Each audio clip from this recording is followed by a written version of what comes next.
रायपुर के लिए अच्छी खबर है। देखिए, रायपुर के हवाई यात्री आप पेपरलेस यात्रा कर सकेंगे। हवाई यात्रियों का चेहरा ही होगा बोर्डिंग पास। रायपुर समेत देश के 9 एयरपोर्ट्स पर होगी डिजी ऐप की शुरुआत और केंद्रीय नागरिक उड्डयन मंत्री राममोहन नायडू करेंगे इसका शुभारंभ। तो बड़ी जानकारी मिल रही है, जहां पर अब रायपुर एयरपोर्ट पर भी डिजी यात्रा की शुरुआत होने वाली है। आपको बता दूं कि ये फेशियल रिकॉग्निशन सिस्टम पर आधारित बायोमेट्रिक एनेबल्ड सीमलेस ट्रैवल अनुभव प्रदान करता है और इसका उद्देश्य जो है वो एयरपोर्ट एंट्री, सुरक्षा जांच और बोर्डिंग गेट जैसे प्रमुख चेक पॉइंट्स पर यात्रियों को कॉन्टैक्टलेस तरीके से इन सारी प्रक्रियाओं में सहूलियत दिलवाने का भी है। तो देखिए, बड़ी जानकारी मिल रही है, अच्छी खबर मिल रही है हवाई यात्रा करने वाले नागरिकों के लिए। मेरे साथ मेरे सहयोगी खोमन साहू रायपुर से जुड़ गए हैं, सीधा उनका रुख कर लूंगी। खोमन, पोस्ट कोविड के दौर जो हमने देखा उसमें हमने ये देखा कि सब कुछ ज़्यादा से ज़्यादा चीज़ें कॉन्टैक्टलेस करने की कोशिश की गई और अब एयरपोर्ट पर सिक्योरिटी चेक में भी सुविधा की तरफ से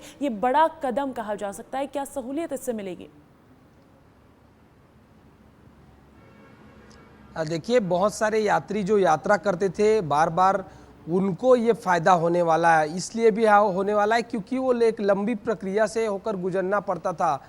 लेकिन अब यात्रियों के लिए बहुत अच्छी खबर है क्योंकि उनको डिजी यात्रा करने का मौका मिलेगा। उनके चेहरा ही अब उनका आईडी पासवर्ड होगा, क्योंकि लगातार यात्रियों की शिकायत आती थी कि जब कभी भी लेट यात्रा करने के लिए जाते थे तो लेट हो जाता था। तो ऐसे में लंबी प्रक्रिया गुजरने से कई बार ऐसे होता था फ्लाइट छूट जाती थी। लेकिन इससे कहीं ना कहीं यात्रियों को अब सुविधा मिलेगी, क्योंकि बार बार यात्री जो है शिकायत कर रहे थे, केंद्र सरकार से शिकायत करते थे क्योंकि उनकी फ्लाइट छूट जाती थी। तो कई बार ऐसे होता था कि उनका एग्जाम भी छूट जाता था।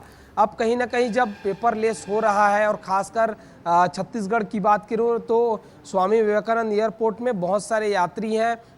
करीब 1 लाख से ज्यादा यात्री लगातार यात्रा करते हैं इस एयरपोर्ट से, तो उनको ये फायदा होने वाला है। अंजलि, बिल्कुल, और जब टेक्नोलॉजी है तो क्यों ना इसका अच्छे तरीके से इस्तेमाल किया जाए। और बड़ी खबर ये है कि 9 एयरपोर्ट्स पर डिजी ऐप को लॉन्च किया जा रहा है। इससे चीज़ें जो हैं वो और फास्ट हो पाएंगी, साथ ही साथ पेपरलेस और कॉन्टैक्टलेस चीज़ों की भी सहूलियत मिलेगी। बहुत बहुत शुक्रिया खोमन तमाम जानकारी के लिए।